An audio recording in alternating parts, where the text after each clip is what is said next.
Subscribe to my YouTube channel for deeply emotional, romantic, and mature stories that echo through your heart. Don't forget to like, share, and comment to support meaningful storytelling.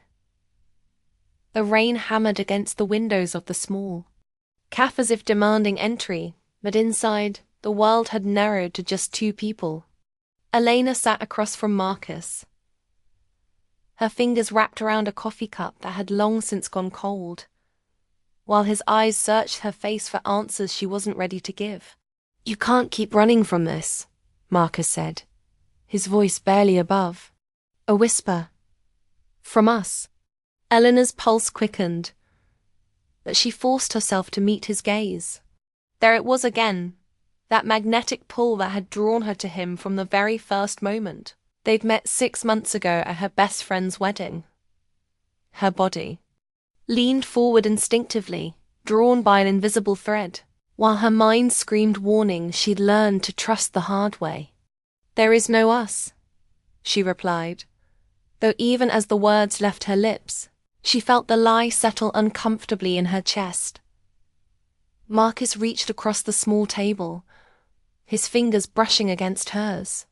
The simple touch sent electricity racing up her arm, and she saw the exact moment he noticed her sharp intake of breath. His eyes darkened with something that made her stomach flutter dangerously. "Your mouth says no," he murmured, his thumb tracing across her knuckles. "But your body says something entirely different." Elena pulled her hand away as if she'd been burned. But the damage was done. The warmth of his touch lingered on her skin, like a brand, and she knew he could see the truth written in the flush that crept up her neck. She stood abruptly, her chair scraping against the wooden floor. "I have to go." "Elena, wait." But she was already grabbing her coat, her movements urgent and desperate. She couldn't stay here, couldn't let him see how much his presence affected her. Not when she knew the kind of man he was. Not when she knew what happened to women who fell for men like Marcus Chan. The bell above the cafe door chimed as she stepped into the storm, rain immediately soaking through her jacket. She heard him call her name again, but she didn't turn back. She couldn't afford to. 3 blocks away, safe in her apartment, Elena pressed her back against the door and closed her eyes. Her heart was still racing, and she could still feel the phantom touch of his fingers on her skin. This was exactly what she'd been afraid of, the way he made her forget everything she'd learned about protecting herself. Her phone buzzed with a text message. "This isn't over. We need to talk." She stared at the screen, her finger hovering over the delete button. Instead, she found herself typing back, "There's nothing to talk about." His response came immediately. "Then why are you still answering my texts?" Elena threw her phone onto the couch and walked to her bedroom. But sleep didn't come easily. Every time she closed her eyes, she saw his face, the way his dark hair fell across his forehead, the intensity in his brown eyes, the small scar above his left eyebrow that she'd noticed during their first dance at the wedding. She'd been so careful for 3 years. 3 years of building walls, of keeping her heart locked away after David had nearly destroyed her. 3 years of telling herself that she was better off alone, that independence was worth more than the risk of letting someone close enough to hurt her again. But Marcus had a way of looking at her that made those walls feel like paper. The next morning brought no relief. Elena threw herself into her work at the art gallery, hoping that the familiar routine of cataloguing pieces and coordinating tour with artists would distract her from the memory of his touch. But every time the door chimed, her heart jumped, expecting to see him walk through. "You look like you've seen a ghost," said Sarah, her assistant, as she placed a cup of coffee on Elena's desk. "Everything okay?" Elena forced a smile. "Just tired. Long night." Sarah raised an eyebrow but didn't press. She'd worked with Elena long enough to know when her boss needed space. Instead, She handed her a stack of invitations. These need to go out for the Morrison exhibition next week. The list is attached. Elena nodded absently, flipping through the elegant cream-colored cards. Her breath caught when she reached the end of the list. There, in Sarah's neat handwriting, was his name, Marcus Chen, followed by his address. Sarah, Elena called, trying to keep her voice steady. Who added Marcus Chen to the invitation list? Sarah looked up from her computer. Oh, that was Morrison. Himself. Apparently, Mr. Chen is quite the art collector. Morrison specifically requested that we invite him. She paused, studying Elena's face. Is there a problem?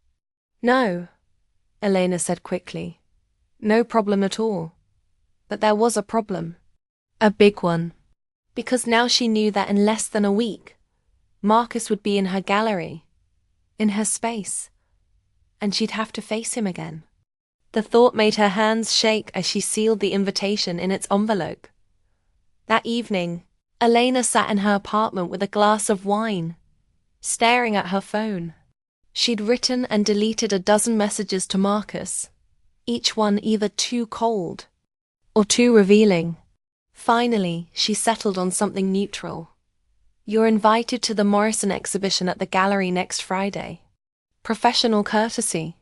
His response came an hour later. I'll be there. Will you be able to look at me this time? Or will you run away again? Elena stared at the message, her chest tightening. He was calling her out, and they both knew it.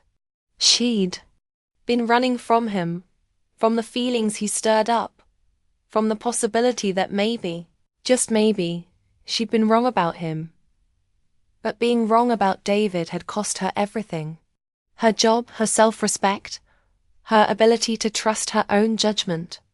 She couldn't afford to be wrong again. The week passed in a blur of preparation. Elena threw herself into arranging the exhibition, making sure every piece was perfectly positioned, every lighting angle precisely calibrated. The Morrison collection was stunning bold abstracts that seemed to capture raw emotion on canvas. There was one piece in particular that drew her attention, a swirling mass of deep blues and silvers that seemed to shift and change depending on the angle of view. That one's called Turbulence, came a familiar voice from behind her. Elena's entire body went rigid. She'd know that voice anywhere, the slight roughness at the edges, the way he drew out certain syllables. She turned slowly, her heart hammering against her ribs. Marcus stood just a few feet away, impeccably dressed in a charcoal suit that made his eyes look almost black. He was studying the painting with the same intensity she'd seen him direct at her, and she found herself wondering what he saw when he looked at art. If he saw the same emotional chaos that she did. It's beautiful, she managed, her voice barely steady. Beautiful and dangerous, he replied, his gaze shifting to her face. Like a storm you can't help but walk into, even when you know it might destroy you. The air between them crackled with unspoken tension. Elena was acutely aware of every breath, every heartbeat, every inch of space separating them. She wanted to step back, to maintain the professional distance she'd worked so hard to establish, but her feet seemed rooted to the spot. Elena, he said softly, and her name on his lips sounded like a prayer. We can't keep pretending this doesn't exist. I'm not pretending anything, she lied, but her voice betrayed her, coming out breathless and uncertain. Marcus stepped closer, close enough that she could smell his cologne, something warm and woodsy that made her want to lean into him. Yes, you are. You're pretending that you don't feel what I feel. You're pretending that you don't think about me the way I think about you. You don't know anything about me, Elena said. But even as she spoke, she could feel her resolve cracking. I know that you take your coffee black but add cream when you're nervous. I know that you bite your lower lip when you're concentrating. I know that you have a scar on your left palm from when you were 7 and tried to catch a falling picture frame. His eyes never left hers. I know that someone hurt you badly, and now you're afraid to let anyone close enough to hurt you again. Eleanor's breath caught. She'd never told him about the scar, which meant he'd been watching her, paying attention to details she didn't even realize she was revealing.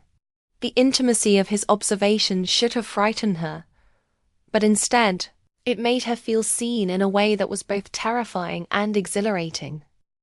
Marcus, I know that you want to trust me, he continued, his voice dropping to barely more than a whisper. And I know that you're terrified of what might happen if you do. The truth in his words hit her like a physical blow. She wanted to deny it, to maintain the walls she'd built so carefully. But she couldn't find the words. Instead, she found herself drowning in the warmth of his gaze, in the promise of something she'd convinced herself she didn't want. I can't, she whispered, the words torn from somewhere deep inside her chest. Can or won't? Marcus asked, and there was something vulnerable in his voice that made her heart ache. Before she could answer, Sarah appeared at her elbow. Elena, Mr. Morrison would like to speak with you about the Hartwell piece. The spell broken, Elena stepped back, grateful for the interruption and resenting it at the same time. Of course, excuse me. She walked away on unsteady legs, but she could feel Marcus's eyes on her with every step. When she reached Morrison, she had to concentrate hard to focus on his words about pricing and placement. All she could think about was the way Marcus had looked at her, like she was the only person in the room. The rest of the evening passed in a haze. Elena played the perfect hostess, mingling with guests and discussing the artwork with practiced ease. But part of her awareness was always tuned to Marcus's presence. She watched him move through the crowd, charming the other guests with what seemed like effortless grace, and she couldn't help but admire the way he commanded attention without demanding it.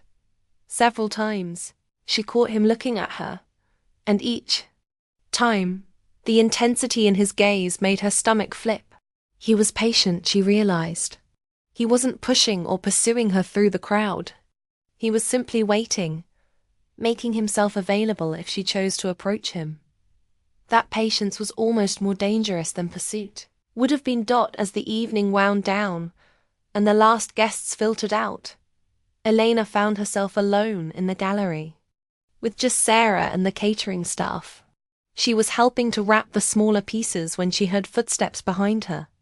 You're very good at what you do, Marcus said quietly. Elena didn't turn around. Thank you. I watched you tonight. The way you talked about the art. The way you made everyone feel welcome. You have a gift for making people feel seen. There was something in his voice that made her pause in her rapping. Why are you telling me this? Because I want you to know that I see you too. Not just the professional version you show the world, but the real you. The woman who stood in the rain rather than stay in that cafe with me. The woman who's so afraid of being hurt that she'd rather be alone than take a chance on something. Real. Eleanor's hand stilled on the bubble wrap. You don't know what you're talking about. Don't I? Marcus moved closer, and she could feel the warmth of his body behind her. Tell me about David. Elena spun around, her eyes wide with shock. How do you? You said his name in your sleep.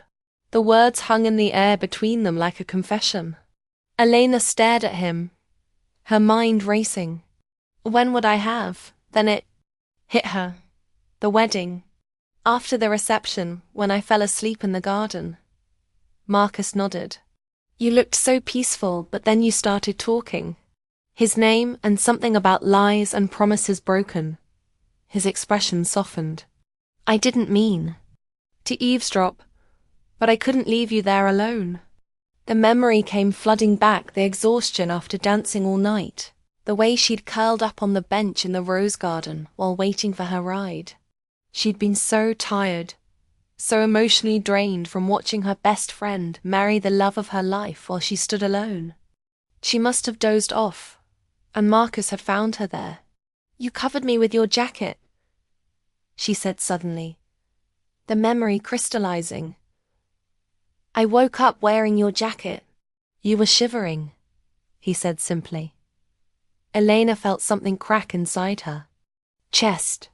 The gesture had been so simple, so thoughtful, and she'd been too wrapped up in her own defenses to recognize it for what it was. "I never thanked you." "You don't need to thank me for caring about you, Elena." The words were gentle, but they hit her like a sledgehammer. When was the last time someone had said that to her? When was the last time someone had cared enough to cover her with their jacket, to notice when she was cold or scared or hurting? "I can't do this," she whispered. But the words lacked conviction. "Can't do what?" "Let someone care about you." Elena wrapped her arms around herself, suddenly feeling exposed despite being fully clothed. "You don't understand. I thought I knew David. I thought I could trust him. And he ...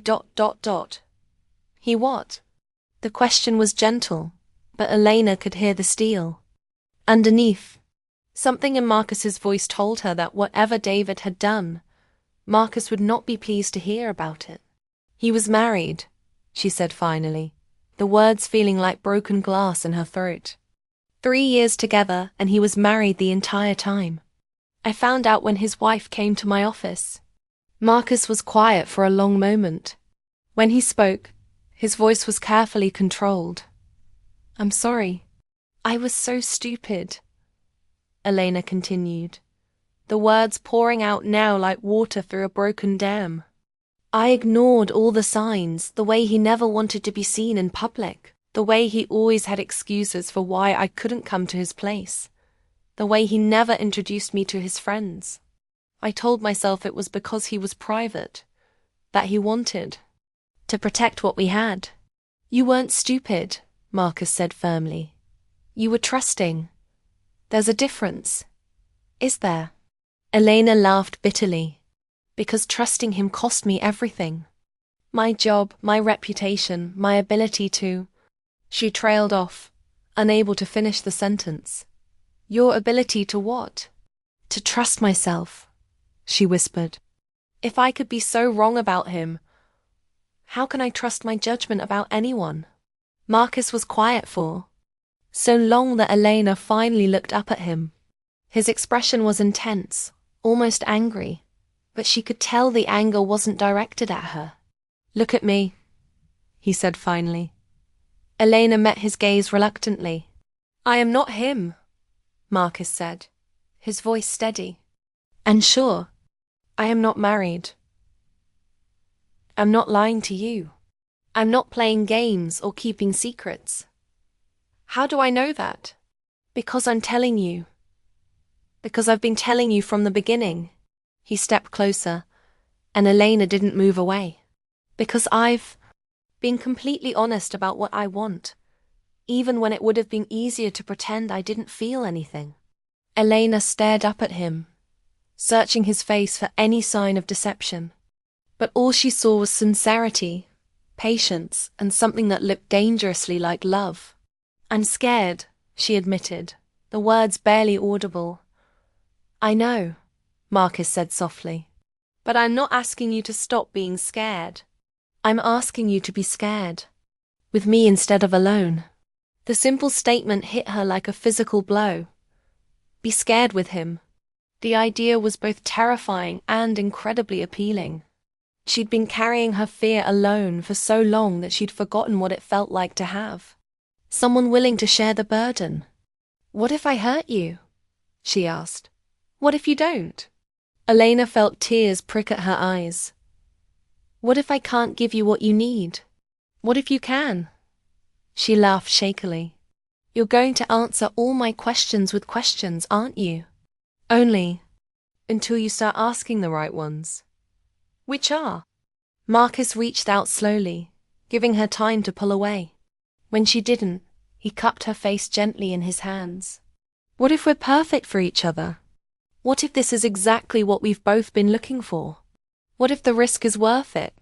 Elena closed her eyes, leaning into his touch despite herself. His hands were warm and steady, and for the first time in months, she felt some of the tension leave her shoulders. "I don't know how to do this," she whispered. "Neither do I," Marcus admitted. "But I'd like to figure it out with you." Elena opened her eyes and found him watching her with an expression so tender it made her chest ache. "What are you asking me?" "I'm asking you to have dinner with me. A real dinner, not coffee where you can run away. I'm asking you to tell me about your childhood and your dreams and the things that make you laugh. I'm asking you to let me care about you, even if it scares you." It was such a simple request, but Elena knew it was really asking for much more. He was asking her to take a leap of faith, to trust not just him but herself, to believe that maybe, just maybe, she deserved to be loved by someone who would never lie to her or hide behind shadows. "Just dinner?" she asked. "Just dinner," Marcus confirmed. "And then we'll see what happens." Elena took a deep breath, feeling as if she stood at the edge of a cliff. She could stay safe on solid ground, or she could jump and hope that Marcus would be there to catch her. The choice felt momentous, life-changing. "Okay," she said finally, the word barely more than a breath. Marcus's smile was brilliant, transforming his entire face. "Okay?" "Okay," Elena repeated, stronger this time. "But I have conditions." "Name them. We take this slowly." "I mean it, Marcus. I need time to trust this, to trust you." "As slow as you need," he agreed immediately. "And if I get scared and try to run again, I'll let you go," Marcus said quietly. "But I'll hope you come back." Elena felt something inside her chest unfurl, like a flower opening to sunlight after a long winter. "What if I don't? Then I'll know I was wrong about what I saw in your eyes." "And what do you think you see in my eyes?" Marcus smiled, his thumb tracing gently across her cheekbone. "The same thing I feel when I look at you. Hope. Possibility. The chance for something extraordinary." Eleanor's breath caught. "And what if you're wrong? Then I'll have had the privilege of knowing you, even briefly. And that will be enough." But even as he said it, Elena could see in his eyes that he didn't believe he was wrong. He believed in them, in the possibility of what they could become together. And for the first time in 3 years, Elena found herself wanting to believe it too. "Saturday night," she said impulsively. 7 o'clock. "I'll pick you up at 7, Marcus agreed. "No," Elena said quickly. "I'll meet you. I need to be able to leave if—" She trailed off, unable to finish the sentence. "If you get scared," Marcus finished gently. "I understand." Elena nodded, grateful that he didn't push. "There's a little Italian place on 5th Street, Mama Rosa's." "I know it." They stood there for a moment, the weight of what they just agreed to settling between them. Elena felt as if she'd just signed her name to something important, something that would change the course of her life forever. "I should go," Marcus said finally, though he made no move to leave. "Yes," Elena agreed, but she didn't step away from his touch. "Elena?" "Yes. Thank you for giving us a chance." Eleanor's heart did something complicated in her chest. "Ask me again after dinner." Marcus laughed, and the sound was warm and rich, and made her stomach flutter. "I will." He leaned down slowly, giving her time to pull away. When she didn't, he pressed a gentle kiss to her forehead. The gesture was so tender, so perfectly calibrated to comfort rather than demand, that Elena felt tears prick at her eyes. "Saturday," he said softly. "Saturday," she agreed. Elena watched him walk away, her hand unconsciously rising to touch the spot where his lips had been. She felt raw and exposed, as if she'd just removed a layer of armor she'd been wearing for years. But she also felt something else, something that might have been hope. As she locked up the gallery and walked to her car, Elena found herself thinking about the painting that had started their conversation. Turbulence. Beautiful and dangerous, like a storm you couldn't help but walk into, even when you knew it might destroy you. Maybe that was what love was, a beautiful storm that demanded you face it head on, even when every instinct told you to run for cover. Maybe the risk was worth it if the alternative was spending the rest of your life hiding from the rain. Elena drove home through the quiet streets, her mind racing with possibilities and fears in equal measure. She had 3 days to prepare for Saturday night. 3 days to convince herself that she was making the right choice. 3 days to decide whether she was ready to let someone see past the walls she'd built around her heart. But as she pulled into her driveway, Elena realized that the decision had already been made. It had been made the moment she'd looked into Marcus's eyes and seen not just desire, but understanding. It had been made when he'd covered her with his jacket in the garden, when he'd waited patiently for her to come to him instead of pursuing her, when he'd called her bluff about running away.